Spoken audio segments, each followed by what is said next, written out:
Olis, muy buenos días. Hoy es martes, no me acuerdo qué fecha es, pero es martes 16 de mayo. Bueno, para comenzar la mañana voy a comenzar con aloe.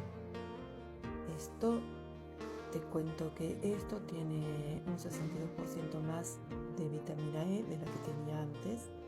Contiene gel de aloe y además cuenta con un endulzante natural como es la polidextrosa. La polidextrosa se utiliza en muchos alimentos para reemplazar el azúcar.